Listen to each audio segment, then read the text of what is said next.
Hola, buenas tardes. Mi nombre es Vanessa Madrid, soy maestra de la Escuela Superior de Ciudad Sagún y el día de hoy vamos a estar hablando sobre el muralismo mexicano. El bloque del cual estaremos abordando será el bloque 1, tema 1, Escuela Mexicana de Ruptura, de Pintura, y la ruptura, enfocándonos específicamente en lo que es el muralismo mexicano.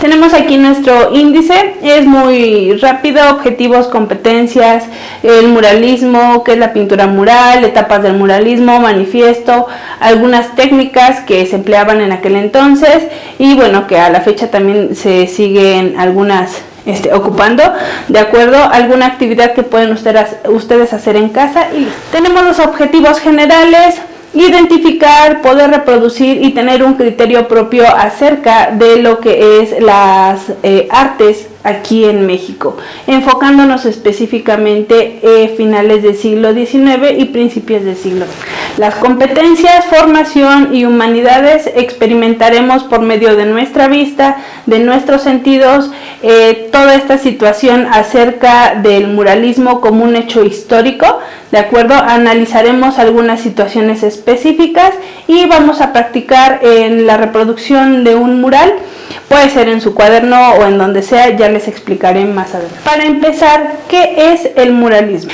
El muralismo, básicamente, vamos a comenzar a indagar en qué es lo primero que se viene a nuestra mente. Y yo estoy casi segura que cuando hablamos de muralismo, lo primero que piensan es un muro. Y efectivamente, el muralismo aquí en México se comienza a trabajar en 1920. Algunas personas indican que previo a la Revolución Mexicana ya estaban los primeros indicios, pero vamos a partir de 1920 para hacerlo muchísimo más claro. Irónicamente, este movimiento es promovido por José Vasconcelos, el primer secretario de Educación Pública. Se da cuenta que la Revolución Mexicana nos deja un país con nada de educación, un país analfabeta. ¿De acuerdo? Entonces él se da la tarea de iniciar una campaña, no solamente educativa, sino que también mural. ¿Sale? Esto quiere decir que es artística. Hablando específicamente de quién empieza a hacer mancuerna con él, pues él, dentro de la Academia de San Carlos y de todos lados, comienza a trabajar con Orozco, con Rivera y con Alfaro Siqueiros. Esta es una de las obras más destacadas a lo largo de los años. No importa cuándo se vea, se sigue teniendo el mismo impacto. Si se dan cuenta, se utilizan muchos elementos, pero todos y cada uno de ellos tienen una razón de ser. Este fresco lo encontramos en el Palacio de Bellas Artes, está realizado por Rivera. Algunas personas solamente lo conocen como el controlador del universo o algunas otras como el hombre controlador del universo. Vamos nosotros a tener bien claro, hablando del muralismo, vamos a intentar plasmar una visión que ya estaba muy clara en los sucesos históricos, sociales, que se estaban viviendo en nuestro país. Esto buscando una identidad nacional, ¿de acuerdo? Cuando hablamos de una identidad nacional es la necesidad que tenía el pueblo de sentirse parte de algo. Ahora sí, ¿cuáles son estas aportaciones que hicieron estos tres grandes muralistas? Tenemos 4 que son las que voy a mencionar, existen muchísimas más y comenzamos a indagar. Una, que este arte es un arte público monumental, ¿de acuerdo? No es como que voy a hacerlo en una hoja y lo guardaré y ya está. Y no porque tenga algo de malo, sino que aquí ellos quieren que vean esas obras. Y por medio de ellas pasamos básicamente a lo que es el siguiente punto, que sería trabajar la educación, ser didácticos. Tú observarlos e ir interpretando, saber qué fue lo que pasó, cómo pasó, o también recordar nuestros antepasados. Estos murales no crean que eran como de ¡ay, qué bonitos! No, muchas veces daban de qué hablar, ¿sale? Generaban cierta controversia porque eran críticos. Hablaban directamente de esa identidad, tocaban temas generales o universales, pero también importante que ellos tratan de llevar esto hacia el buen manejo de los símbolos que teníamos en nuestro país. llámese personaje histórico de la Revolución, la bandera de México, el águila, todo cuanto tuviera que ver con nuestro país. Y muchas veces decimos, ay, pero ¿qué hacen los mexicanos? Pues ellos tres dieron la oportunidad y la formación a nuevas generaciones, no solamente de mexicanos, sino también en el extranjero. Hablamos de Estados Unidos y de Latinoamérica, personajes que han creado grandes pintores. ¿Qué es la pintura mural? Nosotros vamos a hablar de la pintura mural como una tendencia. Esta tendencia es meramente pictórica, se habla que tiene que ver mucho con las vanguardias, que no era directamente, pero por las temáticas y las rupturas que tenían aquí en cuanto a lo que fueron las reglas que se establecían, se comienza a considerar como una vanguardia. Ya hablamos de periodos, ¿de acuerdo?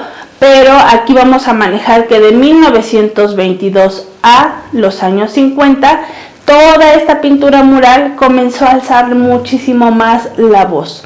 Ya no era necesario una pintura de caballete, ya al contrario, comenzaban a buscar la adhesión a diferentes materiales, incluyendo lo que eran los muros arquitectónicos. Hablando específicamente de qué es lo que se puede reproducir, lo que quieran, géneros, estilos, lo que sea necesario y tenga que aportar algo a la sociedad. Puede ser imaginario o puede ser simbólico según cada uno de los pintores.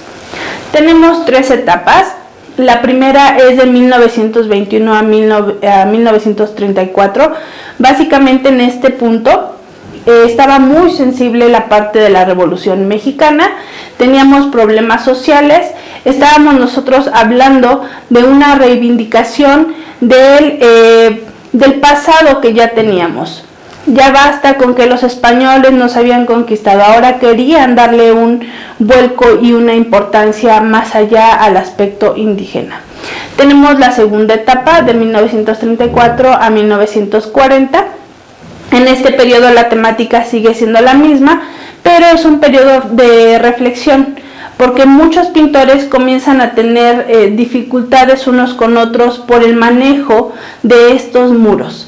¿Sale? No porque este muro es mío y este muro es mío, no, sino al contrario, porque la temática se estaba perdiendo un poquito, porque la importancia ya no estaba siendo la misma. Y la tercera etapa, que es de 1940 a los años 50, que es cuando el artista dice basta. Ya ok, ya hicimos lo necesario por hacerlo didáctico, por hacerlo educativo, por estar trabajando estas situaciones. Ahora vamos a tener algunas otras temáticas, ¿de acuerdo? Y ya eran temas muchísimo más generales. Por primera vez en 1921 en España comienzan a tener esa cosquillita, bueno, todo está perfecto, nos dejan pintar, pero tenemos que plasmarlo en un lugar. Y estos se llaman manifiestos. Este manifiesto se escribe específicamente en la revista Vida Americana, la cual ya comienza a estructurar qué es, para qué es, por qué es, cuáles son sus características. Ya no era solamente como de, sí, es que Rivera me dijo que los murales tienen que ser así. No, ya todo tenía que estar claramente específico para que se pudiera hacer reproducción muchísimo más grande. Este manifiesto tiene el nombre de tres llamados a los artistas plásticos de América. Como bien lo mencioné, está empapado de las ideas de cuanto muralista en aquel momento estaba pues realmente impactando a la sociedad. Tenemos otro manifiesto. Este manifiesto es del Sindicato de Obreros Técnicos, Pintores y Escultores. Aquí ya empiezan a tener esa inquietud porque ellos van a hacer lo que ellos quieren y como ellos quieren. Ya estaban hartos de la escuela clásica. Sí, muy bonita, sí, muy histórica, pero ahora querían cosas nuevas. Entonces, gracias a esto, en 1923, Alfaro Siqueiros y Diego Rivera comienzan a escribir este manifiesto en el periódico El Machete. Dato curioso, 1921, Diego Rivera y David Alfaro Siqueiros comienzan a tener esa inquietud por hablar sobre el espacio público. Y ellos dicen, es que el espacio público no solamente es tener algo físico, sino que es ir más allá de todo aquello que pueda meternos en un cuadrito, sino que lo que intentaban ellos era que ese espacio tuviera un valor, y este valor iba directamente a los ciudadanos y la expresión que ellos tenían. Técnicas son 3, son muy no fáciles, pero sí las podemos seguir reproduciendo en la actualidad. La primera llega de Europa, es la encáustica. Esta, por ejemplo, es cera coloreada, se derrite y se comienza a pintar. Después sigue el fresco, que como su nombre lo indica, tiene que estar la pintura fresca para que pueda ser mejor detallada y la composición quede perfecta. Se trabaja con cal y piedra húmeda, ¿sale? Así ya se van utilizando los pigmentos, y también esto es para su duración, ¿sale? El temple, que es la última, aquí son pigmentos también, se utiliza el yeso, pero se requiere de un aglutinante para su adhesión. Entonces aquí estamos hablando que utilizan la yema de huevo más otro adhesivo para poder tenerlo durante muchos años. Hablamos de qué se necesita para poder hacer o poder tener un mural. El espacio debe ser grande, ¿de acuerdo? Cuando nosotros hablamos de crear un mural, no es tan fácil. ¿Por qué? Porque se requiere de tiempo. Tenemos que trabajar por jornadas. Eso blanco que ven en la imagen que les coloqué es Diego Rivera, que está iniciando esa jornada, ¿sale? La jornada iniciaba a las 8 de la mañana, terminaba a 2, 3 de la mañana. Y esto porque no podían perder la secuencia de lo que estaban creando. Se manejaban cortes en 45 grados. Esto para que pudiera verse uniforme la composición y no tuvieran que verse como parches. Porque cuando se veían como parches, pues obviamente el trabajo no estaba bien hecho. Ojo aquí. Muchas veces se habla de que dices, bueno, pues es que si vemos los cortes es algo mal hecho. No, ya en la actualidad podemos ver tendencias que entre más se vea la división, mejor se está, pero en aquel momento no, se tenía que ver uniforme. Ya hablamos de Rivera, de Orozco y de Siqueiros, nos falta hablar de Camarena. No es porque sea el menos importante, sino porque él básicamente se dedica a la restauración, ¿sale? Entonces a trabajar en diferentes murales, diferentes situaciones, llámese escultura, llámese muros, lo que sea necesario para seguir dándole vida al arte. Tenemos a nuestro primer autor, o más bien pintor, ¿de acuerdo? Hablando de Siqueiros, nosotros vamos a recordar lo que es el movimiento y el futurismo. Todas sus obras tienen que llevar estas dos cualidades. Él fue uno de los primeros en traer aquí a nuestro país el expresionismo. Por tanto, obviamente, estaba jugando mucho con las diferentes tendencias que en aquel momento se manejaban en todo el mundo. En 1932, él tiene la oportunidad de hacer su primer mural al aire libre. Se da la tarea de buscar a los mejores para que lo puedan ayudar. Algo que tenía él es que era muy curioso y trabajaba demasiado con lo que eran los materiales que salían en el momento. Entonces eso le ayudaba a tener una amplia gama de posibilidades en la reproducción de sus obras. Tenemos 3 importantes: el retrato de la burguesía, que está en el sindicato de electricistas, tenemos el tormento de Cuauhtémoc y la nueva democracia. Se dice que para esta imagen utilizó a su esposa como modelo, que eso era algo muy común. Después tenemos a Rivera. Aquí ya vamos hacia otro lado. Él se fue un poquito más enfocado hacia lo que es el manejo de claroscuro. Para poder realizar sus obras y que estuvieran perfectamente bien realizadas, utilizaban la proporción áurea. Entonces todo lo que él hacía, pues básicamente estaba perfecto. Hablando en cuanto a lo que son el trabajo de color, él intentaba separar lo que era el tono y el color.